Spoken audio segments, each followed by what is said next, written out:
Namo Ramana. Prostrations to Ramana, shining as the self in all beings. By the immense grace of the self manifest as Ramana, we begin today's satsang with a prayer by Srimati Sapna Ganesh, followed by chanting of the Muktakatrayam by Nanda Kumarji.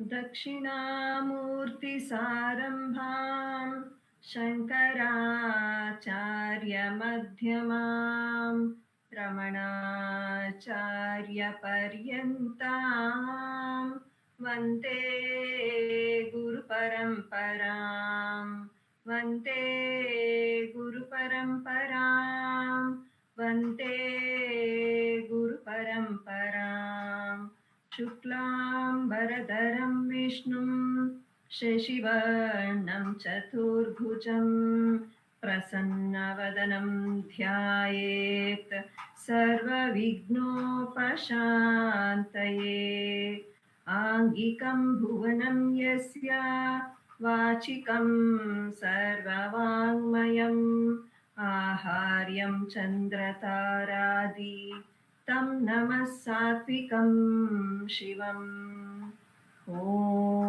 नमो भगवते श्रीरमणाय. नमो Ramna to everyone.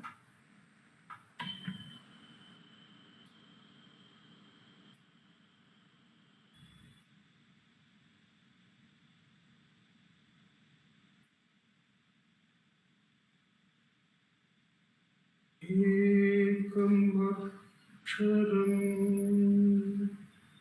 हृदि निरन्तरं भासते स्वयं लिख्यते कथम्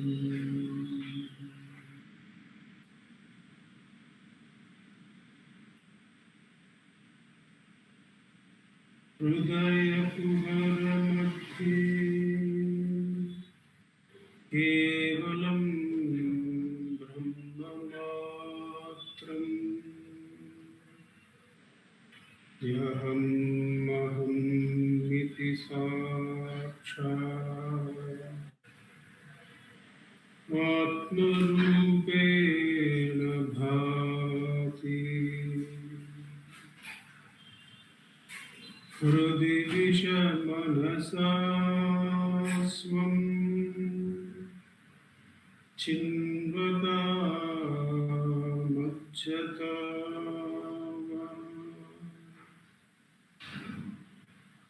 पवनचलनरोधा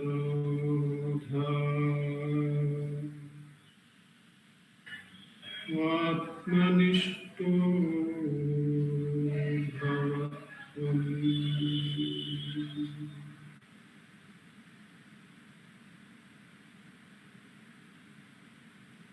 देहं मृण्मयवत् जडात्मकम् अहं बुद्धिर्न तस्यास्त्यतु नाहं तत्तभावशुद्धिसमये सिद्धात्मसद्भावतः.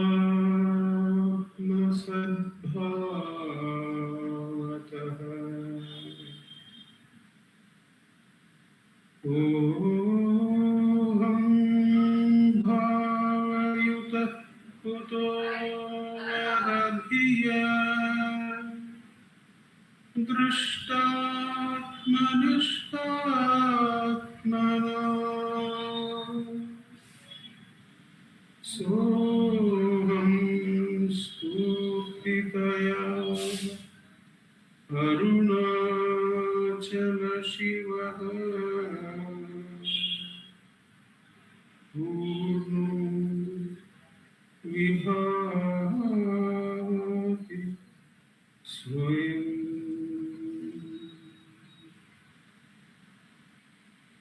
सोहं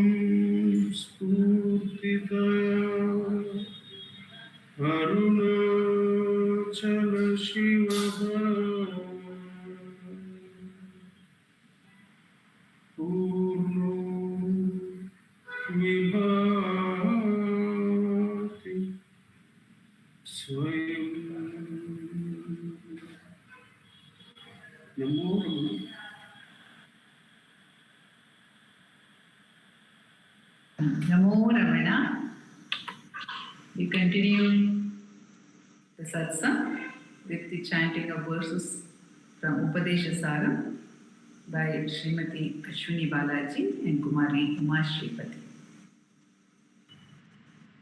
नमो रमण कर्तुराज्ञया प्राप्यते फलम् कर्म किं परं कर्म तज्जडम् कृतिमहो ददौ पतनकारणम् फलमशाश्वतम् गतिनिरोधकम् ईश्वरार्पितं नेच्छया कृतं चित्तशोधकम् मुक्तिसाधकं कायवाङ्मना कार्यमुत्तमं पूजनं जपश्चिन्तनं क्रमात् जगत ईषधी युक्तसेवनम् अष्टमूर्तिभृग् देवपूजनम् उत्तमस्तवादुच्चमन्दत चित्तजं जप ध्यानमुत्तमम्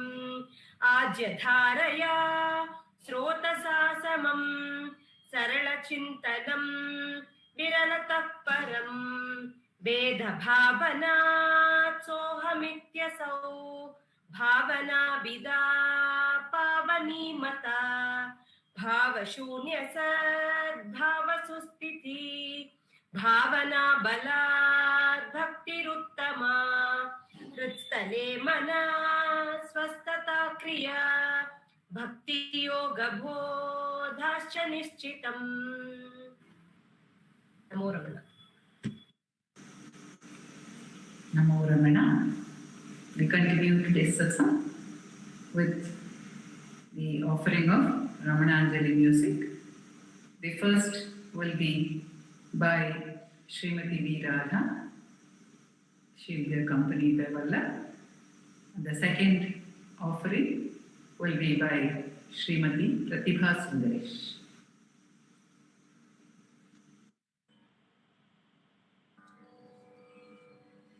Namo Ramana to all. Today I will be rendering a song written by Sri Sadhu Om Swami, and the music is by Sri L. Krishnan. Ramanan திருநாமம் இறைவன் ரமணன் திருநாமம் ரமணன் திருநாமம் இறைவன் ரமணன் திருநாமம் ஒன்றால் இயலாததுமுண்டோ உலகிலே இயலாததுமுண்டோ ஒன்றால் இயலாததுமுண்டோ உலகிலே இயலாததுமுண்டோ ரமணன் திருநாமம் இறைவன் ரமணன் திருநாமம் மறையும் ஞானம் ரமணன் திருநாமம் ஒன்றால் ரமணன் திருநாமம் ஒன்றால் உள்ளே மலரும் சிவஞானம் உள்ளே மலரும் சிவஞானம் ரமணன் திருநாமம் ஒன்றால் ரமணன் திருநாமம் ஒன்றால் உள்ளே மலரும் சிவஞானம் ரமணன் திருநாமம் இறைவன் ரமணன் திருநாமம் ரமணன் திருநாமம் இறைவன் ரமணன் திருநாமம்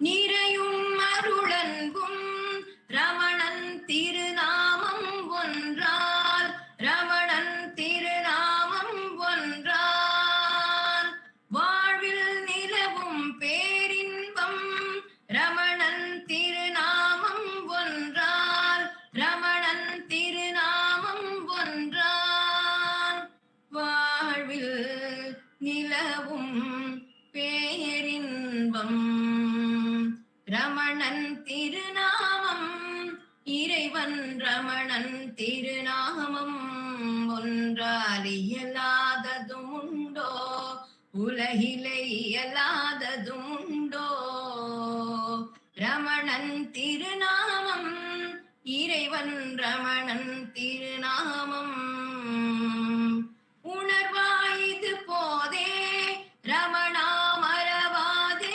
சொல்வாய் ரமணா மறவாதே சொல்வாய் உளறித்து மறுத்தே உளறி திரியாதே ரமணா மறவாதே சொல்வாய் ரமணா மறவாதே சொல்வாய் ரமணா மறவாதே சொல்வாய் ரமணன் திருநாமம் இறைவன் ரமணன் திருநாமம் ஒன்றால் இயலாததும் உண்டோ ஒன்றால் இயலாததும் உண்டோ உலகிலே இயலாததும் உண்டோ உலகிலே இயலாததும் உண்டோ ரமணன் திருநாமம் இறைவன் ரமணன் திருநாமம் இறைவன் ரமணன் திருநாமம் இறைவன் ரமணன் திருநாமம் நமோ ரமண.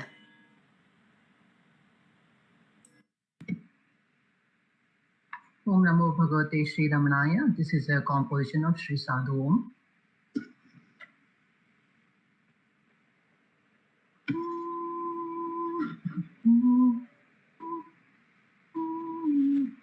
चिच्चक्ति रमणेश दैवमे दैवं चिच्चक्ति रमणेश दैवमे दैवं चिच्चक्ति रमणेश दैवमे दैवं चिच्चक्ति रमणेश दैवमे दैवं வெல்லற்கரும் மாய வேரை பறிக்கும் விசார பெரும் சக்தி மேலேந்தும் தெய்வம் வெல்லற்கரும் மாய வேரை பறிக்கும் விசார பெரும் சக்தி வேலேந்தும் தெய்வம் சிச்சக்தி ரமணேஷ தெய்வமே தெய்வம் சிச்சக்தி ரமணேஷ தெய்வமே தெய்வம்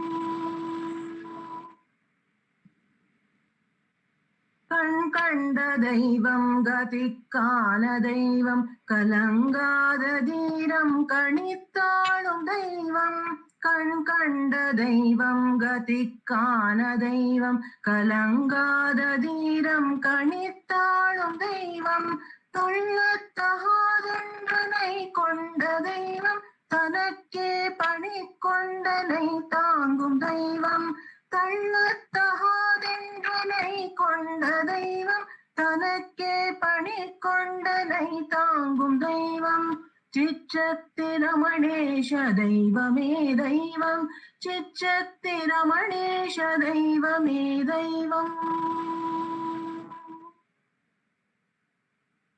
பாராதி அண்டம் பணிந்தேத்தும் தெய்வம் பணிந்தேனை வாவென்று பாலூட்டும் தெய்வம் பாராதி அண்டம் பணிந்தேத்தும் தெய்வம் பணிந்தேனை வாவென்று பாலூட்டும் தெய்வம் வீராதி வீரர்க்கு வித்தான தெய்வம் விழிக்காத நெஞ்சில் விளங்காத தெய்வம் வீராதி வீரர்க்கு வித்தான தெய்வம் விழிக்காத நெஞ்சில் விளங்காத தெய்வம் சிச்சக்தி ரமணேஷ தெய்வமே தெய்வம் சிச்சக்தி ரமணேஷ தெய்வமே தெய்வம்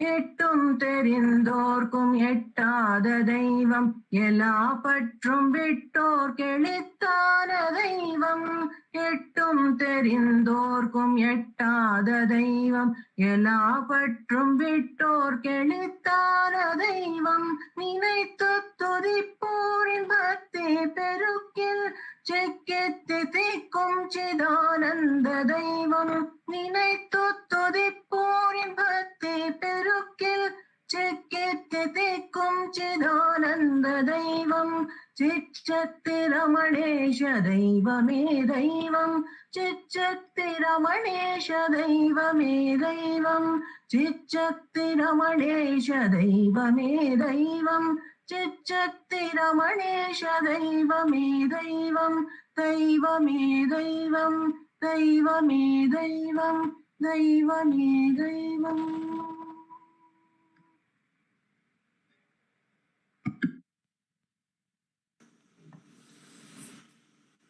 எட்டும் தெரிந்தோர்க்கும் எட்டாத தெய்வம் எல்லா பற்றும் விட்டோர் கெளித்தான தெய்வம்.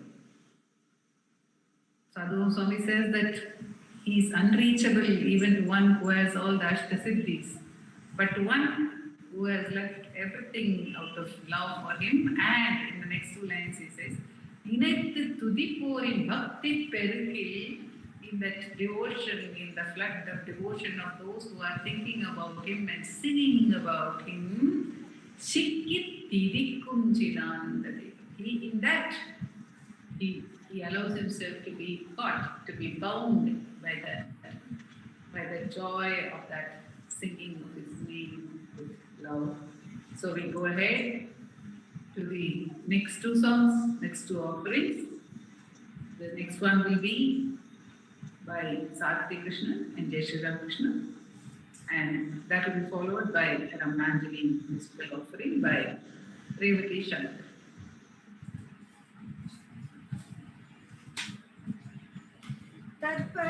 தற்பரநாடும் தாழினில் தங்கி தண்டலர் மண்டுகமானே சிற்பத நற்றே மும்மலரடிய செய்திடில் உயிரி உண்டுன்றன் நற்பத போதில் நானுயிர் விட்டால் நட்டதும் நாகும் பழியே வெப்புரு அருணா விரிகதிரொடியே விண்ணுள் வெளியே வெளிவழி தீதி மங்கள உயிராய் விரிவுரு பூத பௌதிகங்கள் வெளியொளி ஒன்றியின் பேருயான் அருளன் விமலா வெளியதாயுடத்து வேடர விளங்கின் வேதன வெளிவரு வேணார் வெளிவராய் அருணாச்சலன் அவன் கலையில் பிரிமலர் பதத்தினை வைத்தே வைத்தனை வாடா வையக துயிலும் வழிகளே மதியடி திங்கம் வைத்திடில்லாக்கும் இந்நிலை துண்டே வாழ்வதில் சாவதே மாண்பா வைத்தியம் பற்றி பயனதும் எனக்கு உன் பதமும் மருமலும் தருள்வாய் வைத்திய மருந்தாய் பாருளிருணா பருபத ஒரு பெரு பரனே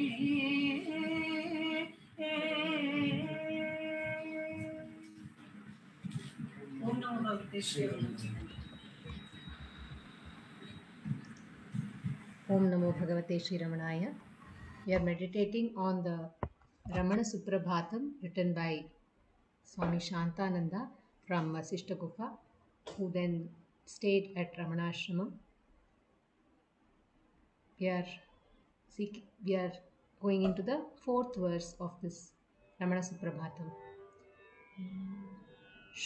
श्रूयन्ति निगमपाठरवः समन्तात् विद्यार्थिनां सकलवेदविदां द्विजानां प्रातः प्रदक्षिणपरास्थव भक्तवर्याः आनन्दचित्रमणभो तव सुप्रभातम् श्रूयन्ति निगमपाठरवः समन्तात् विद्यार्थिनां सकलवेदविदां द्विजानां प्रातः प्रदक्षिणपरास्तव भक्तवर्याः आनन्दचिद्रमणभो तव सुप्रभातम्. Good morning, O Ramana, the supreme consciousness bliss. Vedic chanting by students, masters, and the twice born is heard all over the place. Your devotees engage themselves going round your presence early before dawn. When I looked at this verse, I remembered our founder president, Sri A.R. Natarajan, used to go round here at the Ramana shrine at Makeway Circle, as well as at Ramanashramam during the Pal Puja. Not only he used to do that, he used to insist that we also do it. Get up early in the morning and go do pradakshina of Bhagavan. Bhagavan once told to a devotee, the whole universe goes around my hip. Likewise, the world goes around the self, manifest as Ramana. For Ramana, nothing is different. So he himself goes around himself, manifest as Arunachala. Here is a song saying, Aruna Ramana goes around himself. The birds sing, plants sprinkle flowers on him. Trees are fanning him. Sun lights as the lamp. Devotee steps are heard like a river, which is the Abhishekam to the Lord. A song written by Dr. Sharda, music by Sri L. Krishnan. அருணை ரமணன் செல்கின்றான் தன்னையே வலம் வருகின்றான். அருணை ரமணன் செல்கின்றான் தன்னையே வலம் வருகின்றான். பூமி ரதத்தின் இதயமாக விளங்கும் அருணேசன்தான். அனைத்துயிருள்ள அறிவன்பாக பொங்கும் ரமணேசன் காண்.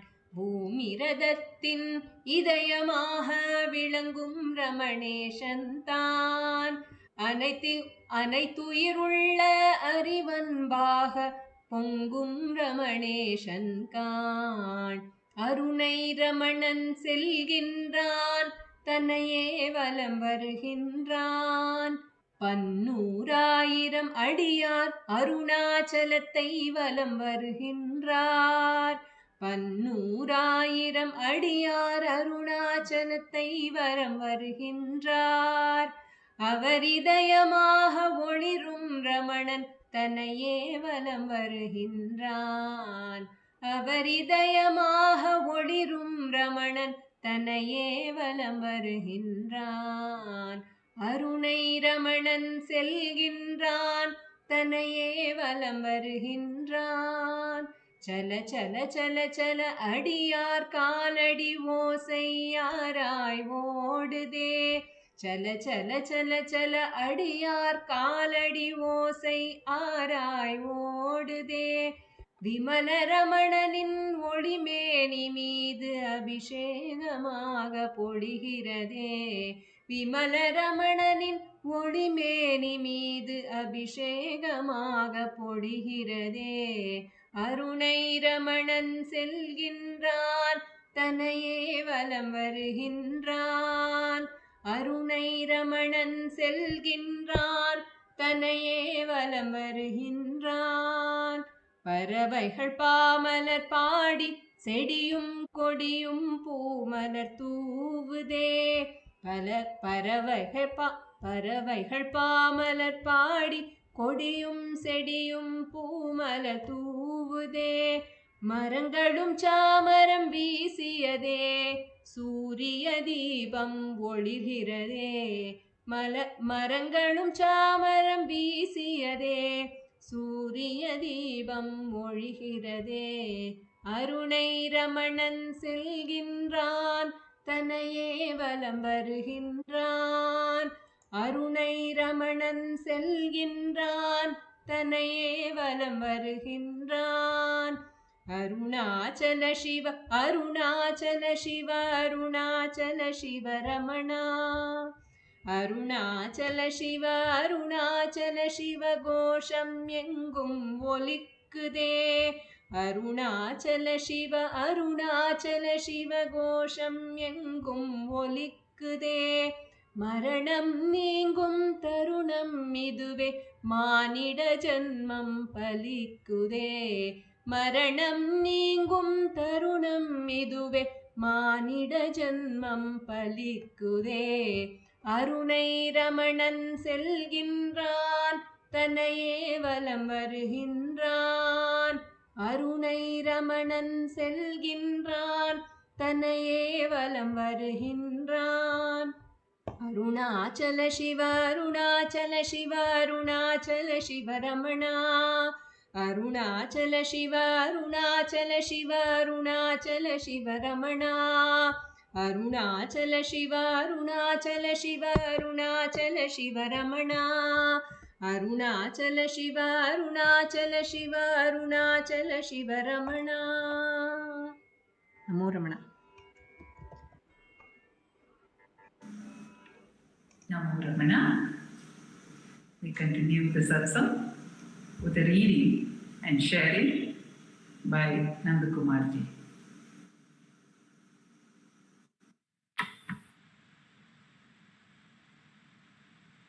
Namo Ramana. In this, the reading segment, book reading segment of our Saturday satsang, we continue to read from Forever is in the Now, the timeless message of Sri Ramana Maharshi, edited and compiled by our founder president, Sri A.R. Natarajanji. We have been reading the first article contributed by Swami Abhishektananda, a French monk who has come and settled in India. We proceed with the last paragraph that we read in the last instance, and then go ahead with this week's reading. When, for instance, he was asked how to control the fear of death, the last and most agonizing concern of the human heart, the Maharshi simply replied, "Find out first who fears death. That he knew which fears death. Is it not that little ego which is already dying in every passing moment? Find out who you really are, and you will discover that this I which is afraid is itself ephemeral, and indeed that it vanishes when you try to reach it. It cannot be grasped, for it is without substance. But you yourself are. Beyond all change and decay, you are. And in fact, neither old age, nor death, nor fear are able to touch you." Sri Ramana solved all problems submitted to him in a similar manner. Disciples and visitors tried in vain to escape the question with which the master parried all their queries, and which remained hanging over them like a sword of Damocles, as a Bengali disciple once observed. Who is asking the question? Who is striving to solve the problem? The master did not allow anyone to divert his attention from the one thing necessary, or to waste time on speculations which could do nothing except flatter vanity and nourish self-centeredness. He always led people back relentlessly to the essential, to the basic question of the human heart. Man may try to ignore it, for its force burns him deep within. However, so long as he has not answered it, all that he knows is mere ignorance, and all that he does disappears instantly. Simply becoming aware is the title given to the next part. Simply becoming aware. It is the worst possible illusion to imagine that we have to struggle to find liberation or mukti, or to experience the self, which is the same thing. In truth, what is this world? Or what is the other word? What does it mean to attain self-realization? Or not to have attained to it? To strive consciously and deliberately to arrive at this realization of the self is paradoxically the greatest obstacle in the way to reaching it. I'll read that again. To strive consciously and deliberately to arrive at this realization of the self is paradoxically the greatest obstacle in the way to reaching it. For it involves the assumption that man's natural state, the Sahajasthiti, as the Maharishi like to call it, is something that man does not yet possess, as if a man could be without being himself. Is a man really less of a man when sunk in deep slumber? That you are, my friend, you know well. Your experience every moment reminds you of it, that you are, you exist. Simply find out who you are. Find out what it is in you that does not depend on the changing circumstances of your bodily or mental existence. That kernel of your consciousness, which in the last analysis cannot be identified with any of the external circumstances in which you find yourself. Do not waste time in negating the passing identities of which you are momentarily conscious, or that will only detain and hinder you. Pass beyond. Discover in yourself that which is free and independent of all around or within you that changes or passes away. In every deed, every act of will, every thought, ask yourself the essential question: who is thinking? Who is willing? Who is acting? Who am I? The actor behind the action, the thinker behind the thought, the one who wills behind the act of willing. To this question, your mind, becoming increasingly bewildered, will less and less know what to answer. To this question, your mind, becoming increasingly bewildered, will less and less know what to answer. So it will quieten. Your thought will be hopelessly bound to the shifting world of phenomena, the world of all that ceaselessly appears and disappears when perceived by the senses or mind. In all this, there is nowhere any stable point to which you can succeed in fastening your fundamental intuition that you are. Yet, you are, with no possibility of saying where you are, what you are, or who you are. You are. The quest for oneself, taught by the Maharishi, carries with it none of the dangers inherent in yoga. At all events, if the disciple remains faithful and does not invent some substitute intended after all to salvage something of his ego, perhaps under a different label.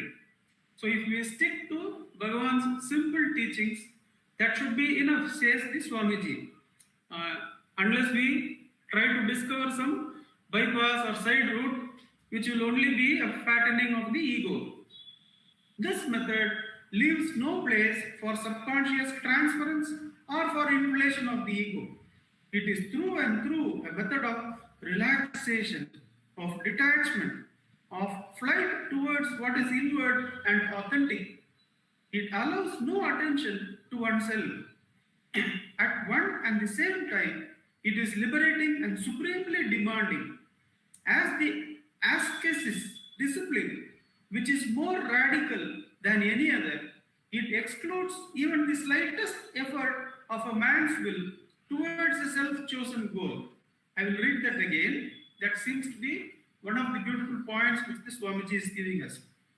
As a discipline, which is far more radical than any other discipline, self-inquiry excludes even the slightest effort of a man's will towards a self-chosen goal, towards an ego-chosen goal. Because any thought of goal chosen by the ego arises, the self-inquiry will cut it at the root. It excludes even the slightest effort of a man's will towards a self-chosen goal. It cuts at the very root of any self-satisfaction, and so achieves the most radical purification. At the very heart of every thought, it insert a red hot iron, the neti neti of the Upanishads, the not that, nor yet that, which utterly rules out the possibility of halting on the quest. Once again, this neti is certainly not an idea in which the mind might seek at least some rest and relief. At the heart of thought itself, neti is already essential awareness, deep experience, hidden, yes, burning and devouring. The neti is not a simple concept, says the author. Let us read that again. Once again, this neti is certainly not an idea in which the mind might seek at least some rest and relief. At the heart of thought itself, at the very heart of thought itself, neti is already existing essential awareness, deep experience, hidden yet burning and devouring. The mind then realizes more and more its inability to say, I am this or that, I am this person or that person. For in the very moment at which this thought appears, that I am this or that, or this person or that person, then this manifestation with which I have automatically tried to identify myself in the flow of consciousness has fled away from me, but I continue. The manifestation as I am that, or I am this, or I am this person or that person, flees, runs away, but I am, but I continue. Sensory and psychic experience flow on in a steady stream, which nothing can stop. Being part of that constant succession of change, which is the nature of the cosmos. So this is an important philosophy he is bringing us to Swami Abhishektananda. So we can pause a bit after the next sentence and see what he's trying to tell. Sensory and psychic experience flow on in a steady stream, which nothing can stop. Being part of the constant succession of change, which is the nature of cosmos. While this flow continues endlessly, I myself abide. I am in an unchanging present. All things pass, all things change. Panta rei. But as for me, I am. Now this Panta rei is a very old philosophical concept which he seems to have come across. I refer to it, and it is from the Greek philosophers. There is a philosopher called Heraclitus. He is the one who authors that one cannot step into the same river twice. That means everything is connected and flowing. Everything is connected and flowing. But here Swami Abhishektananda shows the essence of stepping out of the stream by being the unchanging being. Everything flows, but I am, he says. So I'll read that again.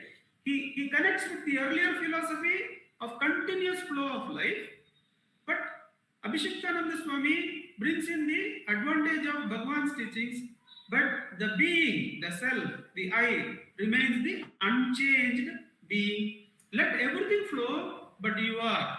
That's what he says, so I'll read that again. Sensory and psychic experience flow on in a steady stream, which nothing can stop.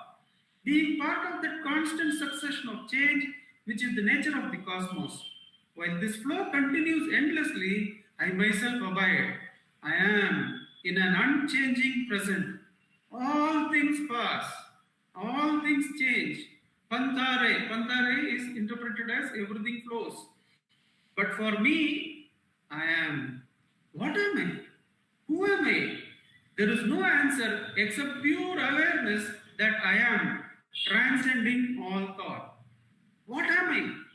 Who am I? There is no answer except the pure awareness that I am, transcending all thought. I am, and there is no need for me to strive in order to find this I am. I am not an I searching for itself.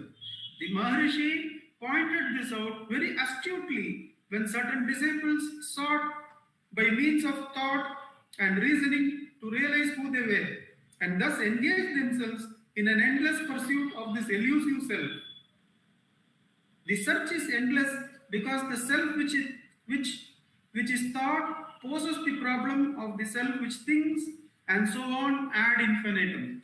So, the ego, if kept as the ego, will take us in circles of thought and thinker, thought and thinker, thought and thinker. There is no end to it.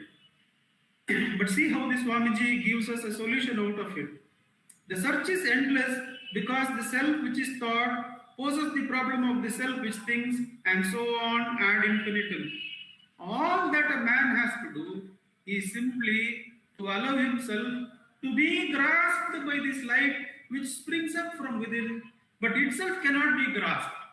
This is the heart of his article. All that a man has to do, all that a being person has to do, all that a person has to do is simply to allow himself to be grasped by this light which springs from within. But itself cannot be grasped. Ahami nashabaj aham aham daya spurati hrutsvayam parama purna sat, says Bhagavan. That parama purna sat rises up when the ego is enquired and vanquished. That cannot be grasped, says the Swamiji. And very beautifully he puts, all that a man has to do is allow himself to be grasped. Allow yourself to be inundated. Allow yourself to be consumed by the I.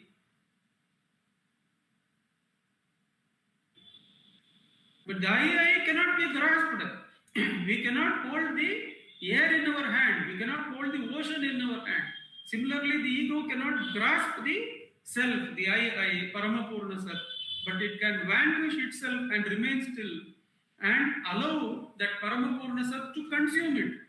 All that a man has to do is simply to allow himself to be grasped by this light which springs up from within, but itself cannot be grasped. Who can ever savor the taste of absolute pure water? So also with pure air. Who will ever see it or smell it? That is Swami Abhishektananda in the article presented to us in the form of the inward quest. That's the first article. I'll read about Swami Abhishektananda and there we can end. A Christian monk who had been attracted to the Advaitic experience, author of several books, Satchitananda, The Secret of Arunachala, Further Shore, and Guru and Disciple. This is a wonderful article. I complete it by reading the last part again. All that a man has to do is simply to allow himself to be grasped by this light which springs up from within, but itself cannot be grasped. Who can ever savor the taste of absolutely pure water? So also with pure air. Who will ever see it or smell it? Om Namo Bhagavate Shri Ramanaya.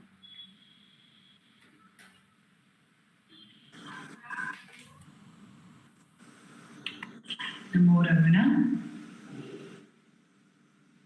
So, to allow the self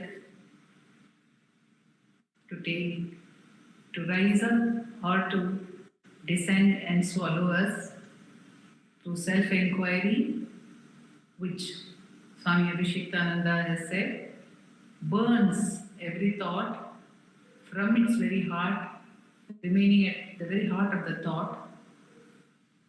Through that self-inquiry, let us allow that self-inquiry, which itself is the form of Bhagavan's grace, to burn all the thoughts and all the vasanas so that he can reign supreme as self-awareness. We now have the self-inquiry session conducted by Dilip Simha.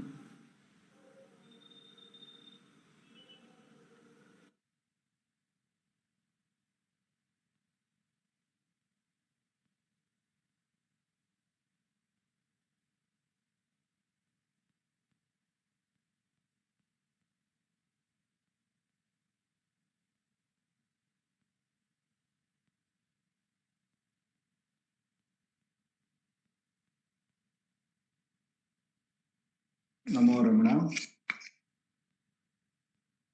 ध्यायेत् शारदचन्द्रसुन्दरमुखम्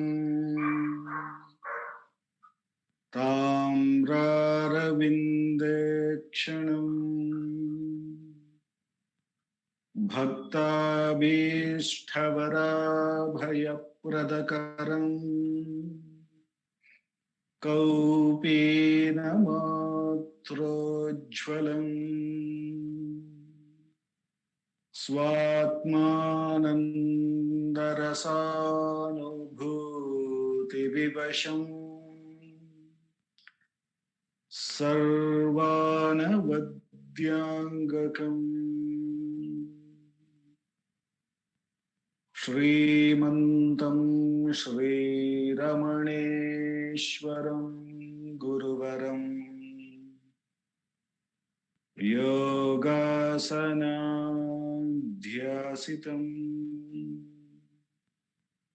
ध्यायेत् श्रीरमणेश्वरम्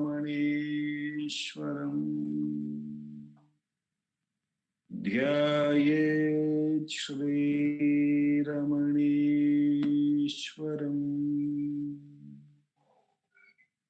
ध्यायेत् श्रीरमणेश्वरम्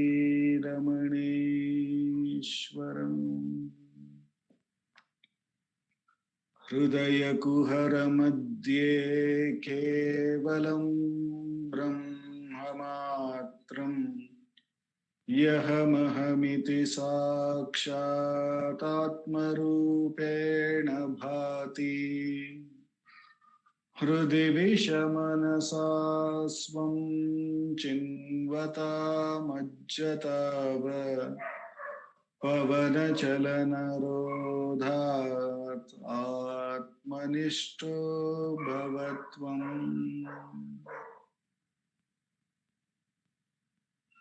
We will commence today's evening Atma Vichara by listening to Bhagavan's Upadesham.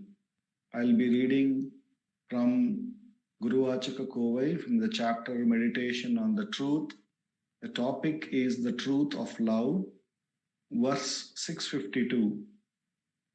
Only when the self, the truth of love, is realized will the powerful tangled knot of life be united.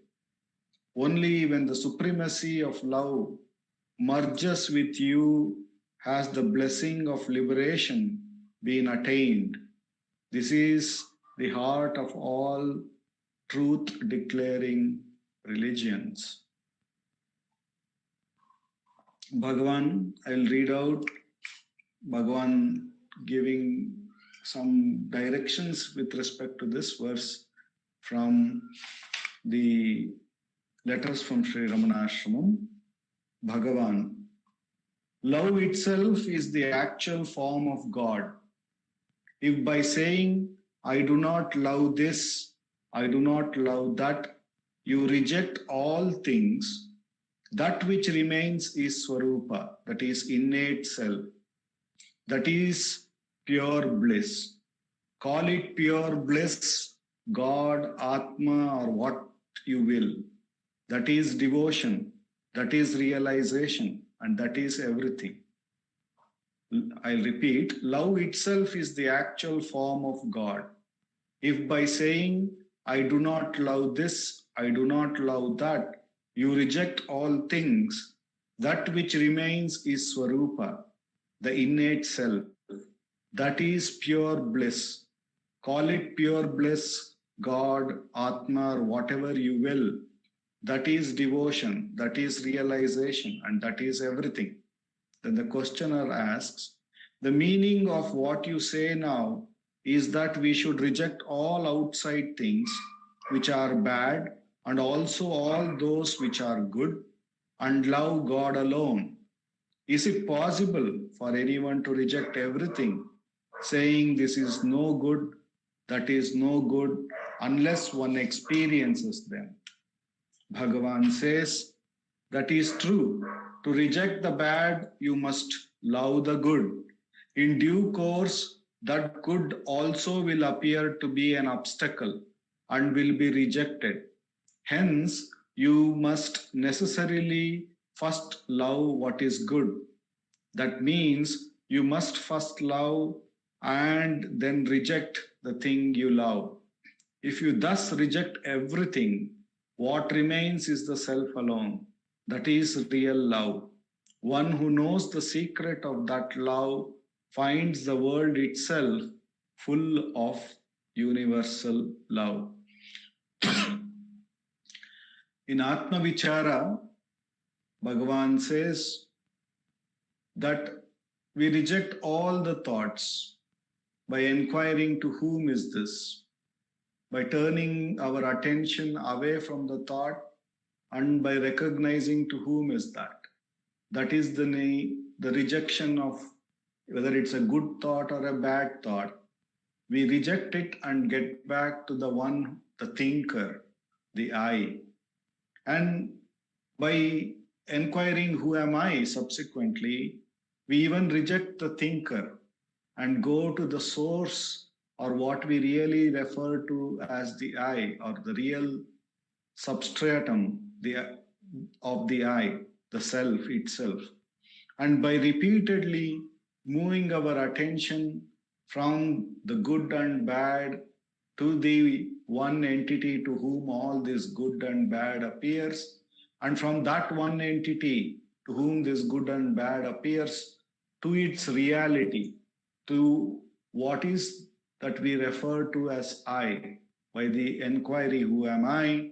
Bhagavan takes us to that pure love, that pure devotion, that pure abidance as the self. This is the path of Atma Vichara. Therefore, if we only love this one path of Atma Vichara, Bhagavan further, as he says, we leave all the good and bad by holding to the good, and finally we leave even the good. So finally, even this vichara drops away, and the real love, the real self, the real devotion, the real abidance, the real bliss, as Bhagavan says, we may call it with any name, that alone will remain. Once we know the secret of that love, then we see that everything is nothing but love itself. That is the truth of love. That is what Bhagavan is bringing to us through this verse. So, Bhagavan is bringing us the unity of devotion, the unity of yoga, the unity of gnana. Everything is nothing but that self alone. So, Bhagavan is bringing us the self itself. The goal and the path are nothing but one and the same. Bhagavan has crafted this beautiful path of Atma Vichara. By every inquiry, we have reached the goal and we have threaded the path. And by repeatedly doing so, Bhagavan says that the mind will be absorbed eventually in that one truth which alone is. And with the immense grace of Bhagavan, with which alone we have come to this direct path of Atma Vichara. For the next 10 minutes, let us do Atma Vichara.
Shri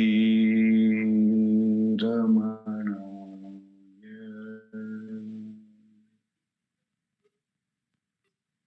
Namo Ramana. Thank you all. Ramana.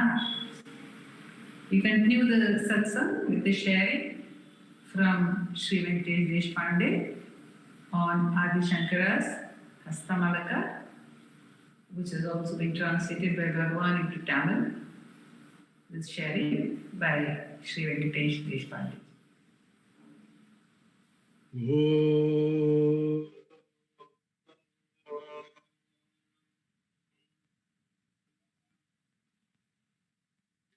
Dakshinamurti Sarambham Shankaracharya Madhyama Ramanacharya Paryantam Vande Guru Paramparam Shruti Smriti Purananam Alayam Karunalayam Namami Bhagavad Padam Shankaram Lokashankaram Shankaram Shankaracharyam Keshavam Badarayanam Sutra Bhasha Krito Vande Bhagavanto Punaha Punaha Om.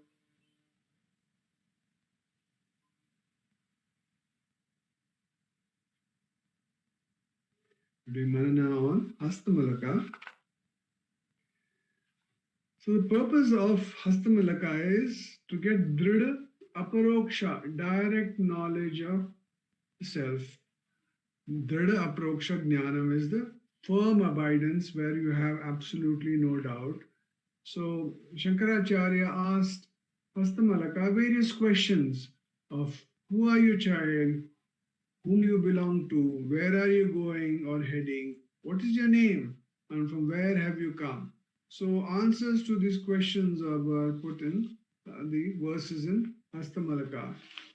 So in the verse number 10, Hastamalaka says, sugar and sweetness appear as two different words, but are actually the same. Similarly, Atman and Brahman indicate the same consciousness.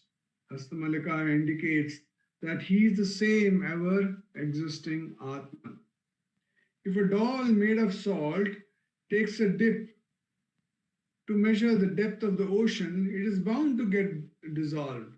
Hastamalaka indicates himself to be that state where duality between the knower and the known is dissolved in the self. In the next verse, that is the verse number 11, which we are doing Manana on today, Hastamalaka answers a probable doubt.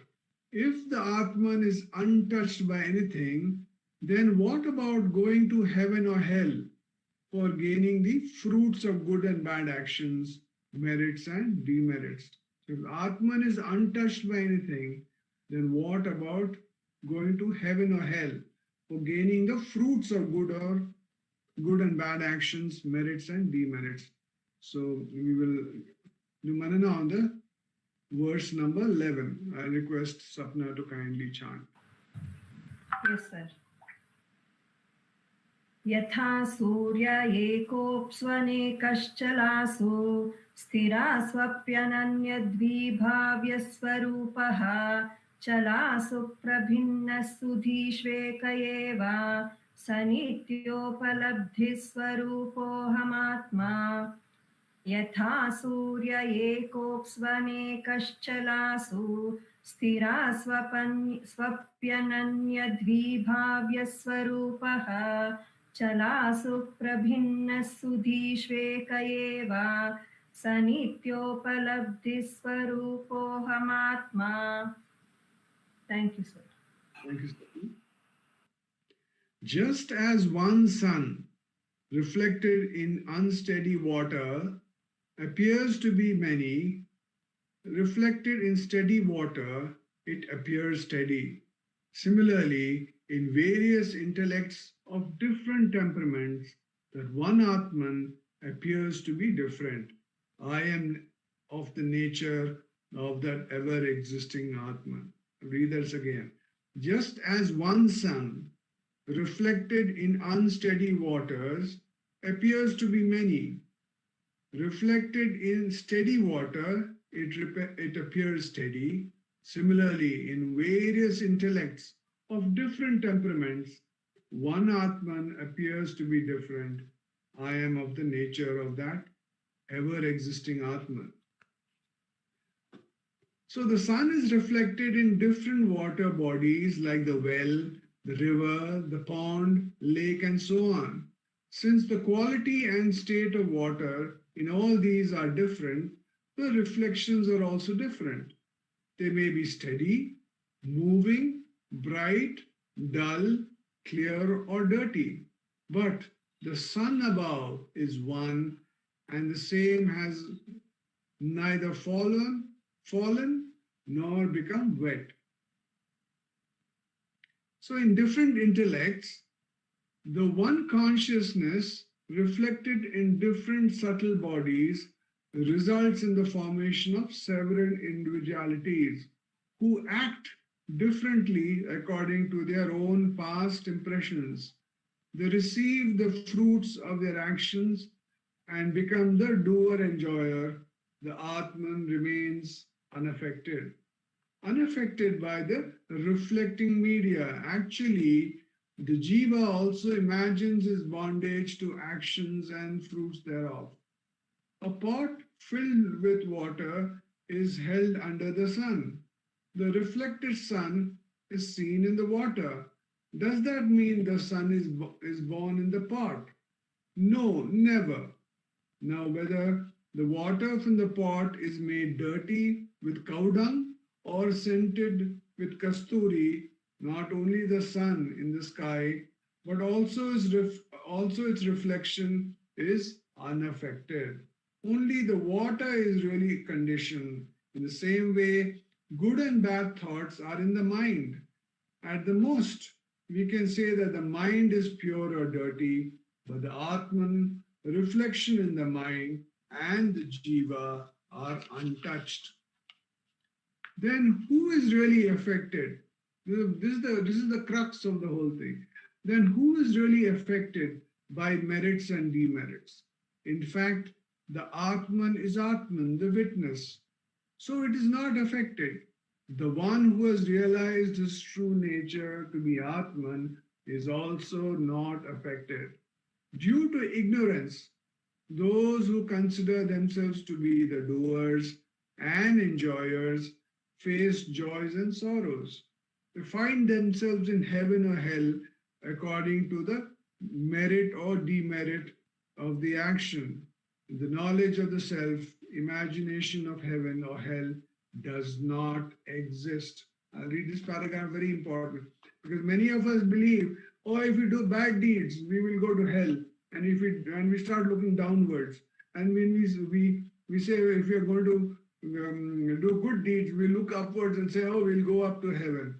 But actually, the down is Bhudevi, it is our mother. So it can never be hell. So this is a concept that we have in our minds, which we absolutely have to, purge. Then I'll read this paragraph again. Then who is really affected by merits and demerits? In fact, the Atman is Atman, the witness. So it is not affected. The one who has realized his true nature to be Atman is also not affected. Due to ignorance, those who consider themselves to be the doers and enjoyers face joys and sorrows. They find themselves in heaven or hell according to the merit or demerit of the action. The knowledge of the self, imagination of heaven or hell does not exist. So it's heaven and hell is actually in your mind and nowhere else.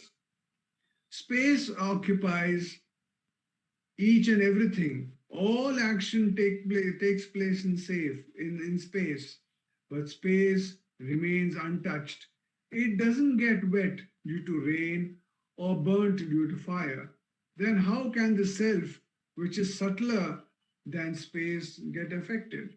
The same space exists in the pot, the room, and the sky.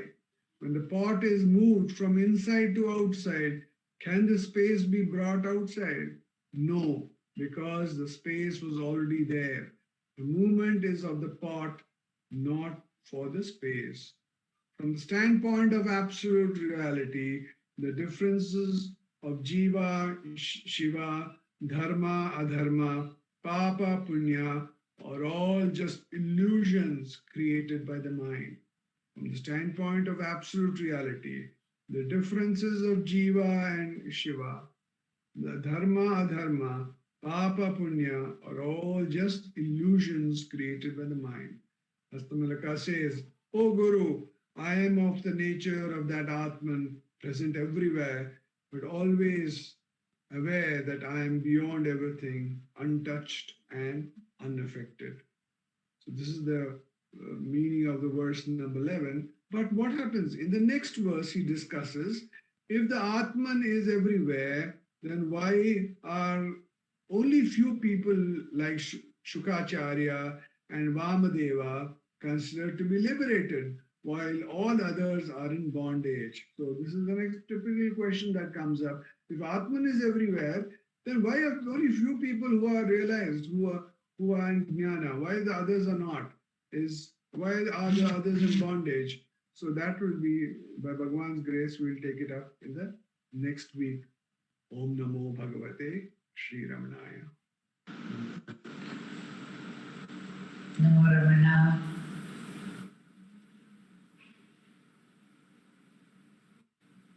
Again and again, we are being reminded of how the Atman remains untouched and it is all pervading. By meditating on the nature of the Atman, slowly we begin to lose our attachment for that which is limited and recognize the wonder, the glory of abiding in that state.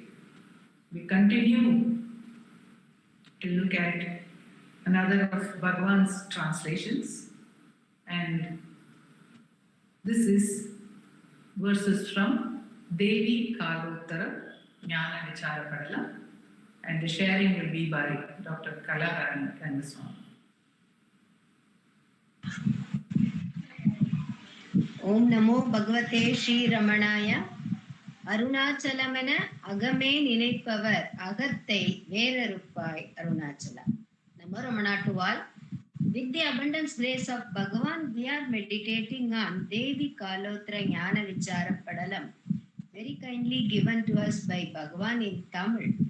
And in the last satsang we saw, Veliye Tiriyum Sittathai Tiruppa Nilai Utre. When one turns his mind inward, which is wandering outside, and abide in his own natural state, what happens? Uru tuni mevar ulagil o. Hey Uma Devi, Parmeshwaran says, that person will not experience any sorrow. Why? The mind which was concentrating on worldly happenings will think that everything would have to happen according to his own wish. Only, but the truth is not that. Only Ishwar Chittam prevails. But the wandering mind will not accept the truth. It thinks, I am the doer. And as Bhagavan says in Ulladanarpade, Vinay Mudal Nam Ayin, Vinay Payam Tuipum.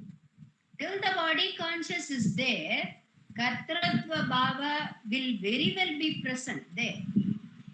I am the doer. I did that. I am doing this. And I will do that. That bhava will be there. Till this I thought exists in our karma, the fruit has to be experienced by us only. We have to experience the Sukha Dukkha. But instead, if we turn our mind inward and be still there alone, we realize that whatever we see will be seen as the self and nothing else other than the self. This state is realized in our deep sleep every day because the mind is silent with the Nija Swarupa. We find no difference in that state. Actually, once a visitor came to Ramanashramam and said, Bhagwan, there are a lot of difference in the world. See, some are rich, some are poor, some learned and some are not. They are illiterate. Some are healthy and some are unhealthy. I want to make it even. Bhagwan never say no to anyone. So he said, okay, go ahead. Now the visitor said, I am going to start my work right from Ramanashramam. Now Bhagwan said, go and sleep well. Because in deep sleep, you will find the whole world as even. You will find no difference at all. Only when we are awake from the sleep, ahankara creeps in and resumes the thought that I am the doer. Agandai undayin anaittum unda. Then the problem also starts because when karmas are done with the I thought, Sukha Dukkha has to be experienced by that person. There is no other way at all. But as Bhagavan says, if the mind is merged with the self, there will only be Ananda. Because the mind is merged with the Ananda Swarupa. That is, what else can be there? Only Ananda. And there is no question of Dukkha. That is why in this stanza, Bhagavan says, Veliye tiriyum sittathai tiruppa nilai uttrel Uru tuni mevar ulagil o. When the mind is turned inward and abide in the self, there is no sorrow at all for that person. And in the next stanza, Bhagavan says, in that state, how will be that state? Ul, veli, mel, keel, nadu, thikkor, siridum, indriye. In that state, there is no difference between inside, outside, up, down, center, nothing. In an ice block, immersed in water, now where is the water? It is both inside and outside. We cannot segregate. Once there was a guru. He taught everything to one of his shishya, but that shishya did not grasp the last lesson taught by his guru and went back home and became a grihastha and a very wealthy person. But this guru wants him to understand the last lesson that he has taught and tried many times whenever he meet his shishya, but in vain. One day what happened? Guru went to the city and he guessed shishya must be in that crowd which was waiting to have darshan of the king of the land. And at last he found his shishya in that crowd only. And Guru stood by his side, disguising himself as a very old man. Now Guru started asking his questions and doubts. He asked his shishya, why people are standing here? What for they are waiting? They are also excited. I can see. What's the matter? Unknowing that it is his guru, the shishya was also answering his questions very patiently. And king is going to come. He said the king is going to come here and give us all darshan. So we are all waiting for him. Oh, okay. How long it will take? The guru asked. Just now. He'll come now. There, see, he is coming at a distance on a horse. You can see him. He will come near us. The king also came near. The shishya showed the old man.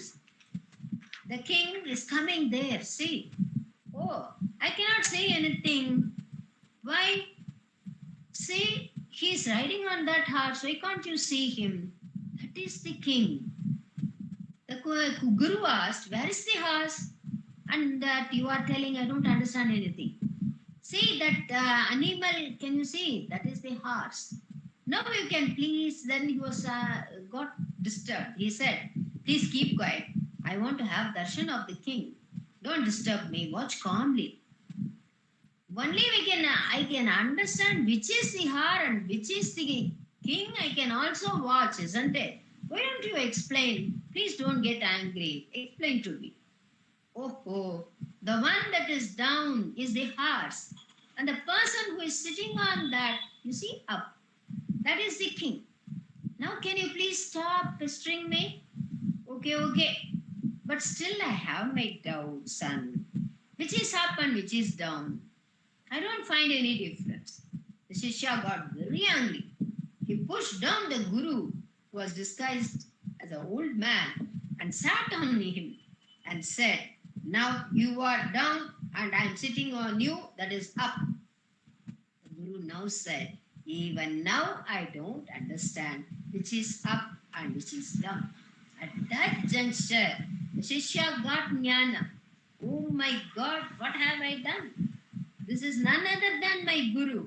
And he prostrated and got realization at that time. So Bhagavan says, when the mind does not wander outside and get abide in the self, there is no up, there is no down, there is no center, inside, outside, nothing is there. Because the self is all pervasive. We need not go and search anywhere. As Bhagavan said, if we want to see the sun, what we should do?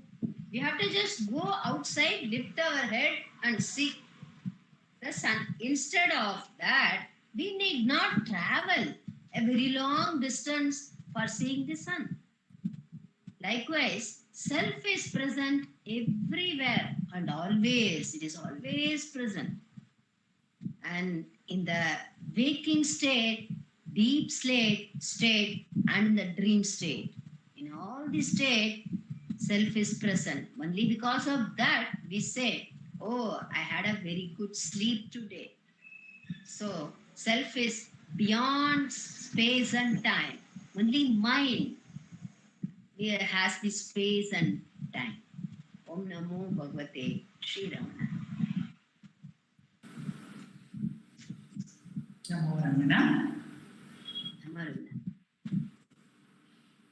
The self, which is beyond space and time, Sri Ramananjali writes in his biography of Ramana, has out of the great grace and compassion donned the garb of Ramana to lead us back to that very same self. So he says he is the timeless in time, praising the timeless in time, bringing to us the glory of this incarnation of the timeless in time is Ganapati Muni. Ujjwal Jagdish will share with us the verses of Muni's Chatvarimshat and share his meditations on these verses. Om Namo Bhagavate Sri Ramanaya.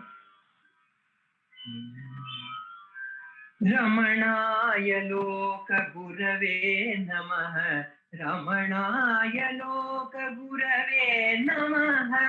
Kechit Yoga Vidam Purasarayiti Prajnani Buddhya Pare Sadhu Kashidati Tare Gurujiya Kepyam Padmam Tava Sevante Ramana Vidana Manuja Kshemaya Jata Shitau Dvitra Swam Girijanka Pita Nilayam Jananti Devam Guham Ramanani Geloka Guru Vige Namana Ramanani Geloka Guru Vige Namana Kelavaru Yogi Shreshtanendeniಸುವರು ಜ್ಞಾನಿ ಎಂದೆನಿಸುವರು ಇತರರು ಸಾಧು ಎಂದೆನಿಸುವರು ಇತರರು ಗುರು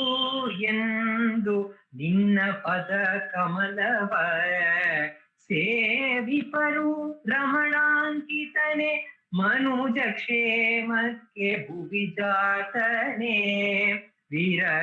ವೀರಡರು ನೀಗಿರಿಜಾಂಕ ಪೀಠ ಸ್ಥಿತ ಕಂದನೆಂದರಿವರು. Ganapati Muni In this verse says, different people think of you in different ways and they are drawn to you. Some think of you as you are a great yogi and they all move towards you to attain that pinnacle of yoga. And some people think you are a jnani and they come to you. Some people think you are the sadhu who is compassionate to all beings. So they come to you seeking that love and compassion.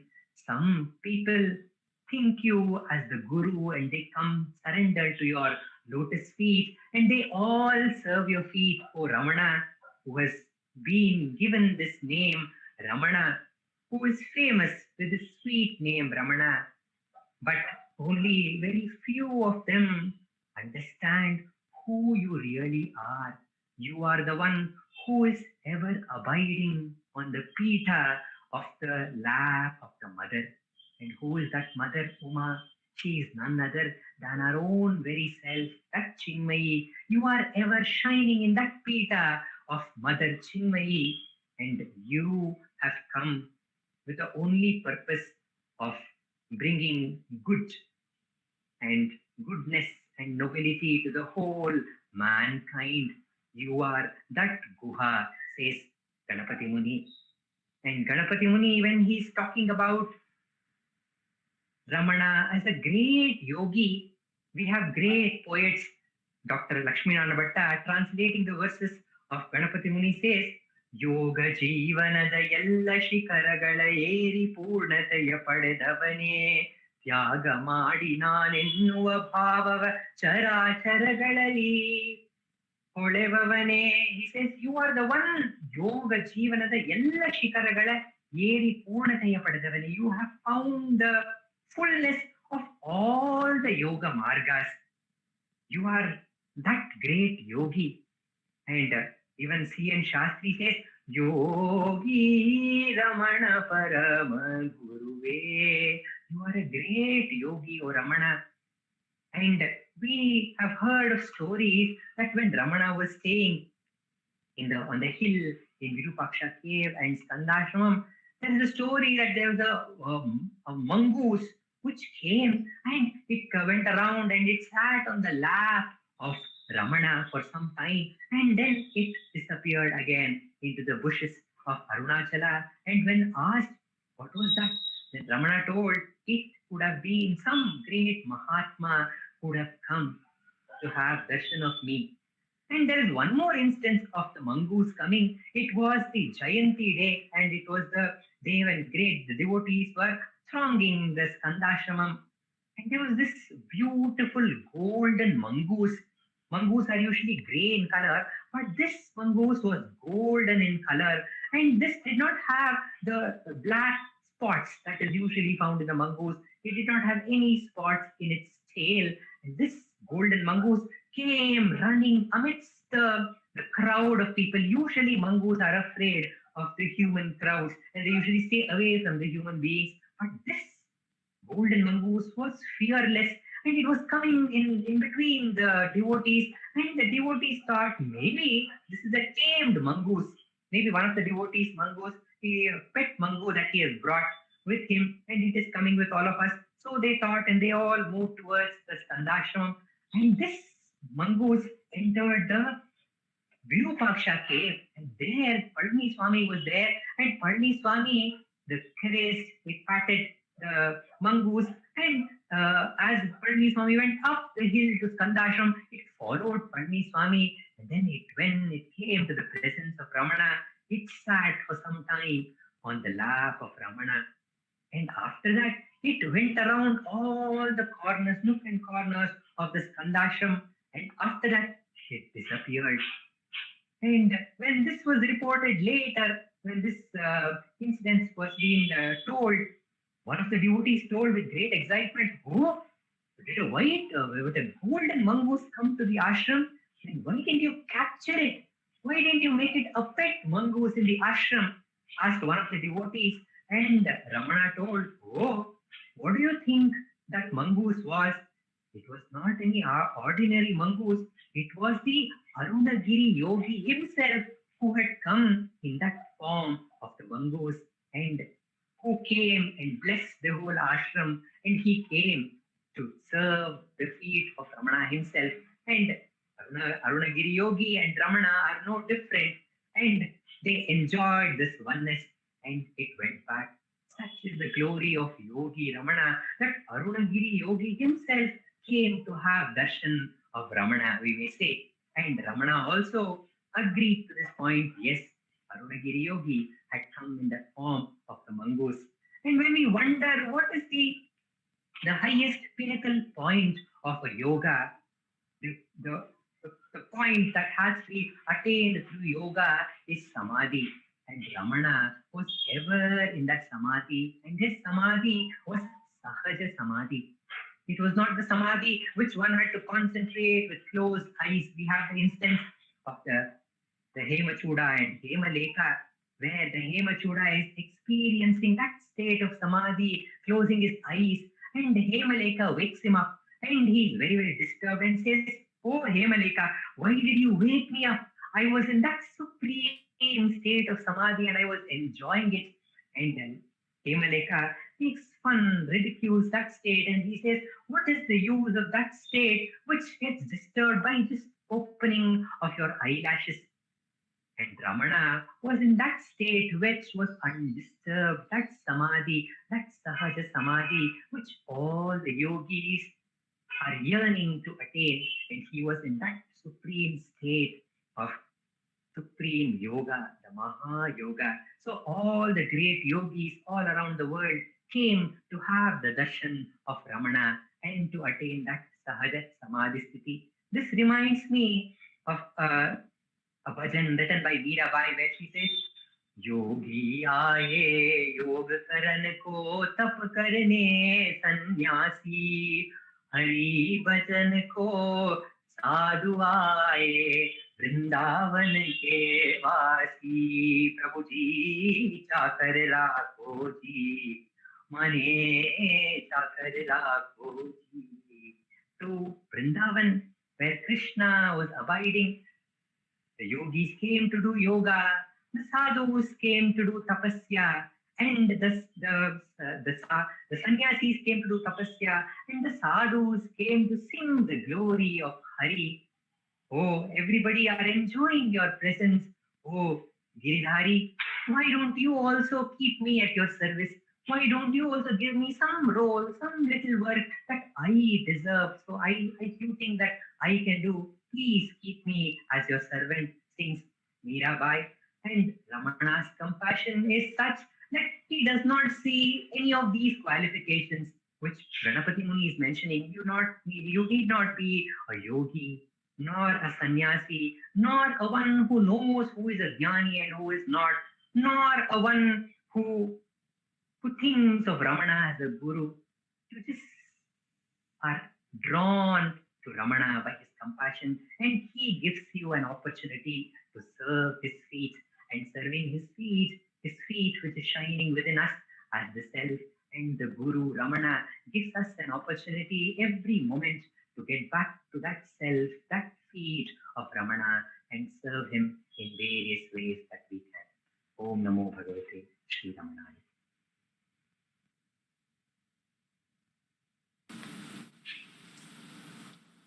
Namo Ramana. Prostrations once again to the feet of Ramana, who shines as the self in all beings and thereby is available to all beings.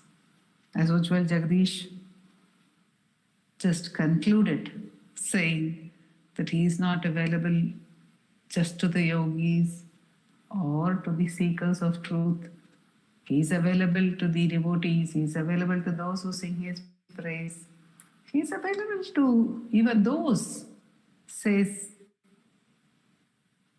Muruganar Swami, who don't even think about him. Sadhu Om Swami and Muruganar Swami, they say, even if those who people do not think about you, you are still available to them. Your love is still available to everyone.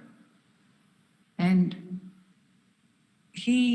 because he is the self of all beings. And he has given us 108 names in the Ramana Ashtotram through which to relate to him, through which to celebrate him. And we are meditating on the Nama Srimad Dvadashanta Mahasthale Labdha Vidyodayaya Namaha, Labdha Vidyodayaya Namaha. He got he attained, or he was able to get the learning, the Vidya. Bhagavan says actually there will come a day when you have to unlearn everything that you have learned. One of the devotees was wondering, what does Bhagavan mean when he says you will have to unlearn everything that you learn? Because when the very one who is learning everything becomes non-existent, what happens to all the learning? All the learning is based on the fact that I am the one who is learning. When that itself is questioned through self-inquiry, what happens to all the edifice which is built? It's only a castle built in the air, and therefore it will disappear. However, everything is at the same time blessed by Bhagavan. Everything we saw when we were dwelling on his Nama Swarnahastakaya Namaha, we found that everything is blessed by him. When we are talking about the learning, we have an instance where in Sri Ramanashram, it was Saraswati Puja day, and like is the practice for us, Saraswati Puja was performed in Bhagwan's presence by keeping many books over there and offering worship to the books. And Muruganar Swami entered and he saw that the books had been worshipped, and he looked at them and he looked at Bhagwan sitting next to that. And he said, worshipping these books is like when we have sugarcane and the sugarcane is ground, where sugarcane juice is made. We have these machines where the sugarcane is put into that machine and it just takes away all the juice, is extracted, and the pulp is thrown to one side automatically. So he says, it's like that juice has been extracted and it has been made into sugar, and there is a vigraha or an image made out of that sugar. That's on one side. On the other side is that pulp which has been thrown away. So all this learning, the essence of that learning has been extracted and is available before us as Ramana. When that is there, why should we be offering worship to the books? Is Muruganar Swami's question. So Bhagavan says, nonetheless, what made you understand that this is the essence? Were not the steps necessary for you to understand that this is the essence? Was not your learning also one of the steps? Nanda Kumarji often says that when one becomes self-aware, everything in one's life is seen to be meaningful because it is all the play of the divine in order to get us established in the self. When sometimes even great difficulties are undergone by people, even that becomes a stepping stone for their abidance. So the significance of Vidya, of learning, while everything is dropped, everything is renounced in self-awareness, nonetheless, everything also becomes meaningful at that point of time. And to show the beauty of all things, Bhagavan was born, he played, he studied, and all this majorly he did in Madurai, which is the place which gives the highest knowledge, Dvadashanta Mahasthala. There he actually underwent his education. Labdha Vidyodayaya Namaha. the beginning of learning, Vidya Udaya. So he had his school education, which is actually only the basic education which he had over there. But what was his learning? It was vaster than the sea. It had no boundaries, because as it is said in the Upanishad, when one gets the knowledge of the self, then all other knowledge is added on. In one way, it is the renunciation of all knowledge. In another way, it is the inclusion of all knowledge. Oh Master, teach me that, by knowing which everything else will be known. When the disciple asks, the Master leads him to the Atma Vidya, the real Vidya. And Bhagavan tells us later in his Atma Vidya Geetam that is real learning. Tannai aridalindri pinnai yedarihilan. Without knowing oneself, what is one to know? What is to be known? What is to be learned in this world? Tannai arindide pin ennai ulaga ariya. What is there to be learned once if one has learnt about this self? So in this great play of Ramana, he also allowed the natural fruition, the natural growth, the natural processes to happen, which would express themselves later. He learned Tamil, and he was an expert in Nannul, Tamil grammar. And we find many scholars in Tamil marveling at the Tamil of Bhagavan in all his verses, whichever the verse it is. It may be Ulladu Narpadu, it may be Upadesha Undiyar, it may be the various translations like Devika Lotaram, it may be the translations which have been included in the Anubandham from his own verse. Hridaya Kuhara Madhye, he has translated into Tamil. And what a translation it is. While dwelling on it, Nandakumarji and some of the other satsangis were also saying, impossible to make such a translation where no word has been missed. And yet it is perfect with reference to Tamil grammar. So he learnt Tamil. Bhagavan learnt Tamil. But what about Sanskrit and other languages? He didn't learn them in school, but he learned them later. So this was the beginning of that learning process. But how one can become the basis of all if it is immersed in the self. So one part of Bhagavan's learning, which he validates for us, is the learning of languages.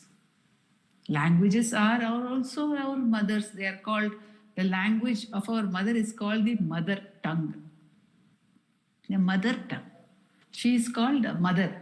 So we have many mothers. And the goddess of learning, she is a mother.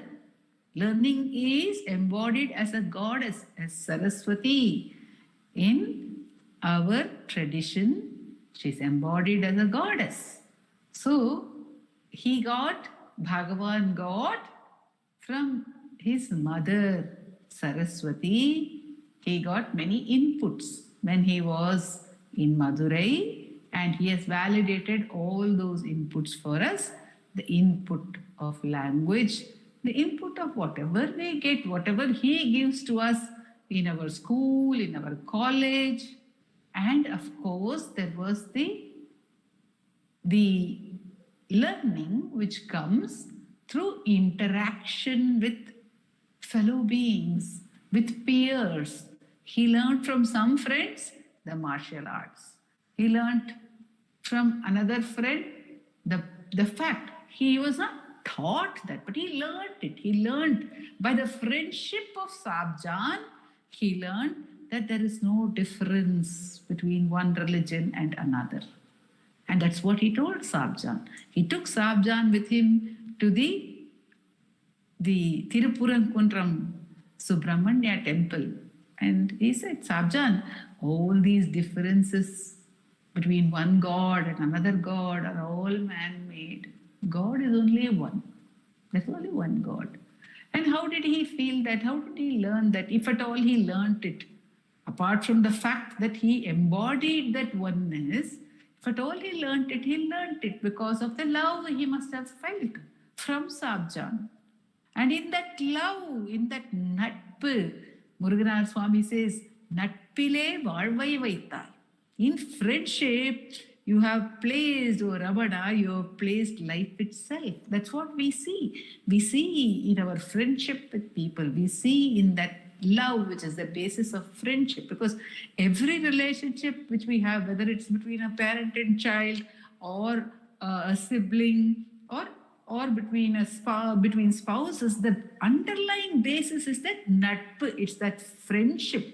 That friendship has to be the foundation of that bonding. And this Bhagavan formed or learned and taught when he was in Madurai. Such beautiful friendships flowered over there.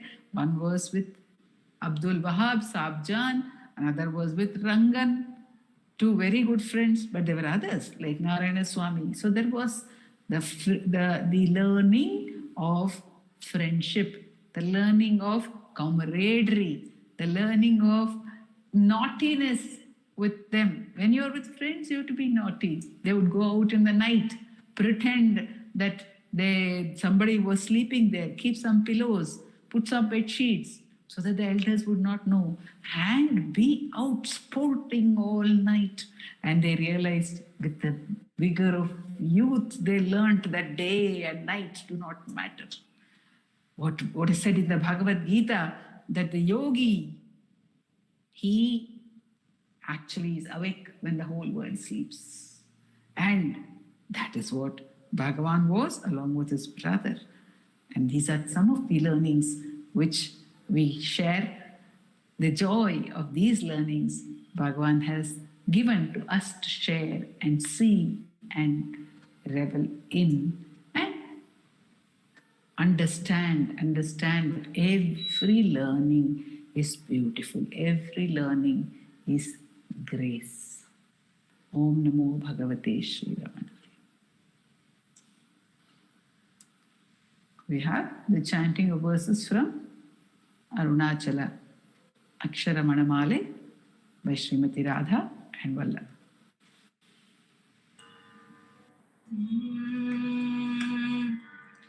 Arunachala Shiva, Arunachala Shiva, Arunachala Shiva, Arunachala. Arunachala Shiva, Arunachala Shiva, Arunachala Shiva, Arunachala. கோபமில் குணத்தோய் குறியா என்னை கொள்ள கூரையன் செய்தேன் அருணாச்சலா. கௌதமர் போற்றும் கருணை மமலையே கடை கணித்தாழ்வாய் அருணாச்சலா. சகரமும் விழுங்கும் கதிரொளியின மன ஜலஜமலர் தீடருணாச்சலா. சாப்பாடுன்னை சாந்துணவாயான் சாந்தம்மை கோவன் அருணாச்சலா.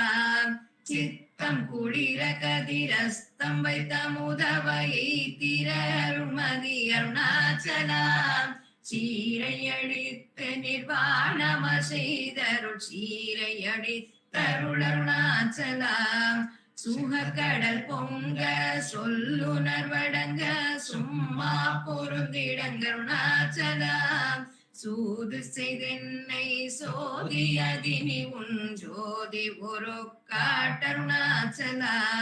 செப்படி வித்தை கற்றிப்படி மயக்கு விட்டுருபடி வித்தை காட்டருணாச்சலா. சேராயனின்மை நீராயுருகி கண்ணீராற்றழிவேன் அருணாச்சலா. செய்யன தள்ளீர் செய்வினை சுடுமலர் உய்வகையே துரை அருணாச்சலா. சொல்லாது சொல்லினி சொல்லரனில் என்ற சும்மா இருந்தாய் அருணாச்சலா.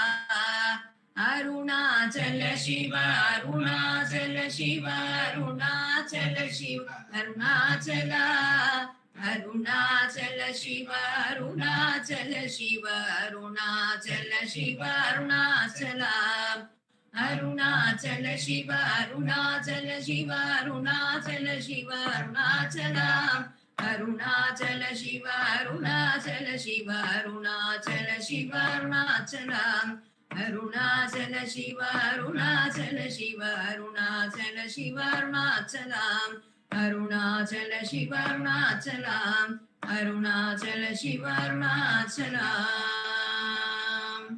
अरुणाचलं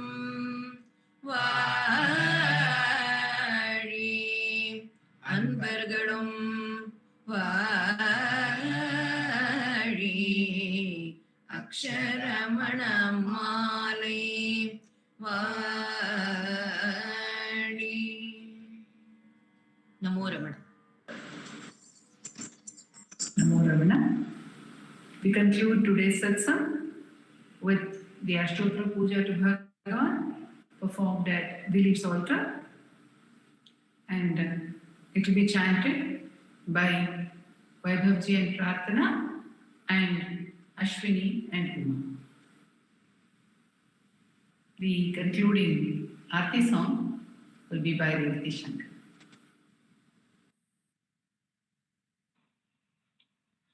नमो रमण. भारद्वाज विश्वनाथ विरचितं श्रीरमणाष्टोत्तर शतनामावलिः अपार सच्चित् सुखवारिराशे यस्योमि मात्रं भुवनं समस्तं गुहाहितं तं रमणं गभीरं चिन्ताविहीनं हृदि चिन्तयामि. ॐ महासेन महंसेन जाताय नमः. ॐ श्रीरमणाय नमः. ॐ गुरवे नमः. ॐ अखण्ड संविदाकाराय नमः. ॐ महौजसे नमः. ॐ कारणोद्भवाय नमः. ॐ जगद्धितावताराय नमः. ॐ श्रीभूमिनाथस्थलोस्थिताय नमः. ॐ पराशरकुलोत्तंसाय नमः. ॐ सुन्दराय तपःफलाय नमः. ॐ कमनीयसुचारित्राय नमः. ॐ सहायाम्बा सहायवते नमः. ॐ शोणाचलमहोलीनमानसाय नमः. ॐ स्वर्णहस्तकाय नमः. ॐ श्रीमद्द्वादशान्तमहास्तणे लब्धविद्योदयाय नमः. ॐ महाशक्तिनिपातेन प्रबुद्धाय नमः. ॐ परमार्थविदे नमः. ॐ तीव्राय नमः. ॐ पितृकामेशिणे नमः. ॐ इन्दुमौलिना पितृमते नमः. ॐ पितुरादेशतः षोडशैलं प्राप्ताय नमः. ॐ तपोमयाय नमः. ॐ उदासीनाय नमः. ॐ महायोगिने नमः. ॐ महोत्साहाय नमः. ॐ कुशाग्रधिये नमः. ॐ शान्तसङ्कल्पसम्भ्रमाय नमः. ॐ सुसन्दृशे नमः. ॐ सवित्रे नमः. ॐ स्थिराय नमः. ॐ तपक्षपितसर्वाङ्गाय नमः. ॐ पुल्लाम्बुजविलोचनाय नमः. ॐ चन्द्रिकासितहासश्रीमण्डिताननमण्डलाय नमः. ॐ चूतवाट्यां समासीनाय नमः. ॐ चूणिताखिलविभ्रमाय नमः. ॐ वेदवेदान्ततत्त्वज्ञाय नमः. ॐ चिन्मुद्रिणे नमः. ॐ त्रिगुणातीताय नमः. ॐ विरूपाक्षगुहावासाय नमः. ॐ विराजजलाकृतये नमः. ॐ उदीप्तनयनाय नमः. ॐ पूर्णाय नमः. ॐ रचिताचलताण्डवाय नमः. ॐ गम्भीर पूज्याय नमः ॐ परमाचार्याय नमः ॐ सुप्रसन्नाय नमः ॐ अभयप्रदाय नमः ॐ दक्षिणास्यनिधाय नमः ॐ धीराय नमः ॐ दक्षिणाभिमुखाय नमः ॐ स्वराजे नमः ॐ महर्षये नमः ॐ भगवते नमः ॐ दिव्याय नमः ॐ भूमविद्याविशारदाय नमः ॐ विमलाय नमः ॐ दीर्घदर्शिने नमः ॐ आप्ताय नमः ॐ ऋजुमार्गप्रदर्शकाय नमः ॐ समदृशे नमः ॐ सत्यदृशे नमः ॐ सत्याय नमः ॐ प्रशान्ताय नमः ॐ अमितविक्रमाय नमः ॐ सुकुमाराय नमः ॐ सदानन्दाय नमः ॐ मृदुभाषिणे नमः ॐ दयार्णवाय नमः ॐ श्री शोणाचलविद्भूतस्कन्दाश्रमनिकेतनाय नमः ॐ सद्दर्शनोपदेष्ट्रे नमः ॐ सद्भक्तवृन्दपरिवृताय नमः ॐ गणेशमुनिभृङ्गेन सेविताङ्घ्रिसरोरुहाय नमः ॐ गीतोपदेशसारादिग्रन्थसञ्छिन्नसंशयाय नमः ॐ वर्णाश्रममतातीताय नमः ॐ रसज्ञाय नमः ॐ सौम्याय नमः ॐ आत्मवते नमः ॐ सर्वावनिमतस्थानाम् आराध्याय नमः ॐ सर्वसद्गुणिने नमः ॐ आत्मारामाय नमः ॐ महाभागाय नमः ॐ मातृमुक्तिविदायकाय नमः ॐ विनताय नमः ॐ विनुताय नमः ॐ विप्राय नमः ॐ मुनीन्द्राय नमः ॐ पावकोज्ज्वलाय नमः ॐ दर्शनादगसंहारिणे नमः ॐ मौनेन स्वात्मबोधकाय नमः ॐ वृच्छान्तिकरसान्निध्याय नमः ॐ स्मरणात् बन्धमोचकाय नमः ॐ अन्तस्तिमिरचण्डांशवे नमः ॐ संसारार्णवतारकाय नमः ॐ शोणाद्रीशस्तुतिद्रष्टे नमः ॐ हार्दविद्याप्रकाशकाय नमः ॐ अविच्युतनिजप्रज्ञाय नमः ॐ नैसर्गिकमहातपसे नमः ॐ कमण्डलुधराय नमः ॐ शुभ्रकौपीनवसनाय नमः ॐ गुहाय नमः ॐ दण्डपाणये नमः ॐ कृपापूर्णाय नमः ॐ भवरोगभिषग्वराय नमः ॐ स्कन्दाय नमः ॐ देवतमाय नमः ॐ अमर्त्याय नमः ॐ सेनान्ये नमः ॐ पुरुषोत्तमाय नमः ॐ श्रीरमणभगवते नमः। श्रीरमणाष्टोत्तरशतनामपूजां समर्पयामि।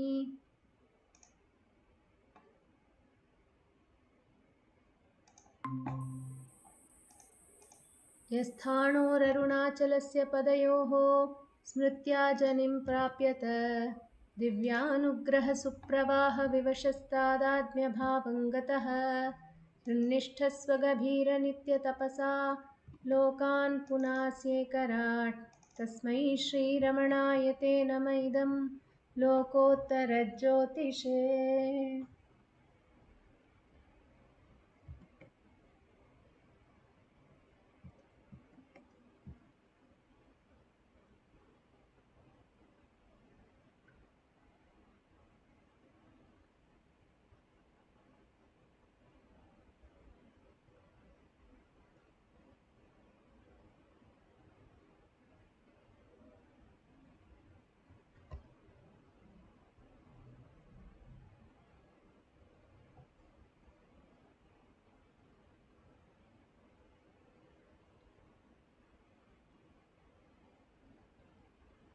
नमो नमो नमो रमण सदाशिवप्रभावरण नमो महर्षि नमो महर्षि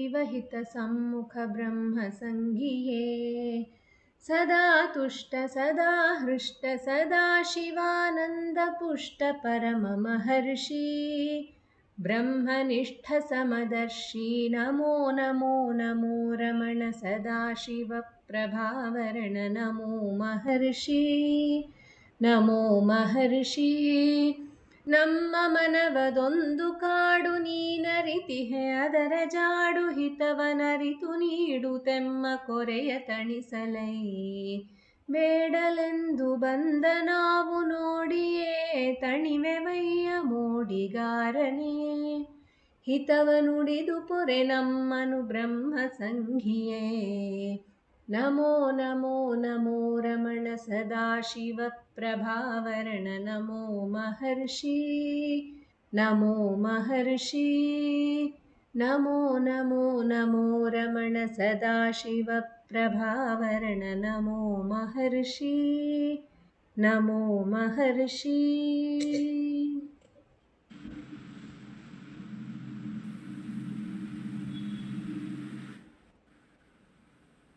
बोलो भगवान श्री रमन जी की जय।